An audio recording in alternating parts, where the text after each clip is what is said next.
देखिए 2024 का इलेक्शन निश्चित तौर पर मंडल बनाम कमंडल की राजनीति पर होने जा रहा है। और मैं थोड़ा सा मंडल का विस्तार करूं तो ये मंडल वो जहां पर मान्यवर कांशीराम और मुलायम सिंह का गठबंधन हुआ था और उसके बाद वो नारा लगा था मिले मुलायम कांशीराम हवा में उड़ गए जय श्री राम। आज अगर रामचरितमानस को लेकर के और शूद्र उसमें लिखित शूद्र शब्द को लेकर के आपत्ति हो रही है और प्रतापगढ़ से लेकर के लखनऊ तक में वो तमाम घटनाएं सामने आ रही हैं जिसमें ओबीसी समाज के तमाम लोग तमाम संगठन लगातार विरोध प्रदर्शन कर रहे हैं, स्वामी प्रसाद मौर्य के समर्थन में खड़े हुए हैं। अखिलेश यादव ने खुद को शूद्र होने और ना होने को लेकर के योगी आदित्यनाथ पर सवाल किया है कि वो हैं कि नहीं हैं, वो बताएं। लेकिन इसी बीच में मायावती का ये कहना कि समाजवादी पार्टी के गुंडों ने उन पर हमला किया था, ये मुझे लगता है कि राजनीति का एक नया एंगल है। वो अपने जो पारंपरिक वोट बैंक रहा है, उनका दलित वोट बैंक है, अति पिछड़ी जातियां हैं और मुस्लिम है, वो उसको एकजुट करना चाहती हैं। और इसमें भी कोई दो राय नहीं है कि मायावती के लिए ये संभवतः आखिरी इलेक्शन है जब वो प्रधानमंत्री बन सकती हैं। और इस देश का जो भी दलित वंचित तबका है वो मायावती को प्रधानमंत्री के रूप में देखना चाहता है।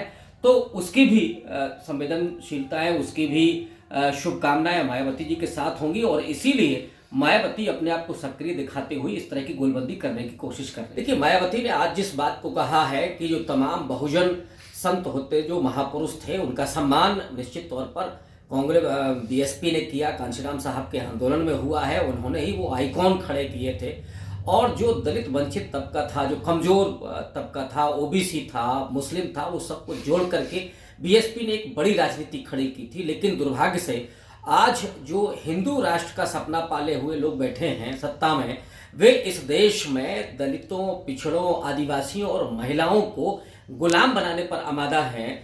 लेकिन जो मायावती जिस बात को कह रही हैं उसमें वो उन्हीं भावनाओं को एकत्रित करना चाहती हैं जो सपना कभी दलितों ने, वंचितों ने, पिछड़ों ने देखा था कि इस देश का प्रधानमंत्री कोई दलित हो। और मुझे लगता है कि मायावती उसी के लिए पेशबंदी कर रही हैं।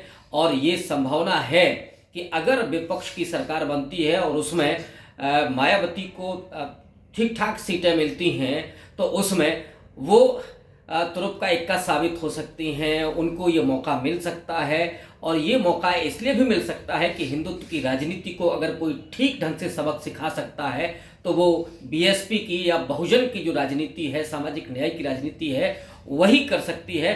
विपक्ष भी कहीं ना कहीं मायावती के साथ एकजुट हो सकता है और इसीलिए मायावती अपने आप को सक्रिय दिखाने के लिए वो शब्दों का इस्तेमाल कर रही हैं जिसमें निश्चित रूप से वो समाजवादी पार्टी को भी घेर रही हैं, भाजपा पर तो वो सीधा ही हमला कर रही हैं और कांग्रेस को भी लपेटे में ले रही हैं। तो मायावती अपनी ताकत को उत्तर प्रदेश में दिखाना चाहती हैं और जो मेरी जानकारी है कि इस महीने के आखिरी के बाद वे पिछड़ों को, अति पिछड़ी जातियों में, मुसलमानों में और दलितों में वो रैलियां आयोजित करेंगी, बैठकें आयोजित करेंगी। अभी तक तो उनके कैडर कैंप चल ही रहे हैं और ये बहुत लंबे समय के बाद हो रहा है जब बीएसपी बहुत सक्रिय होकर के ज़मीन पर काम कर रही है।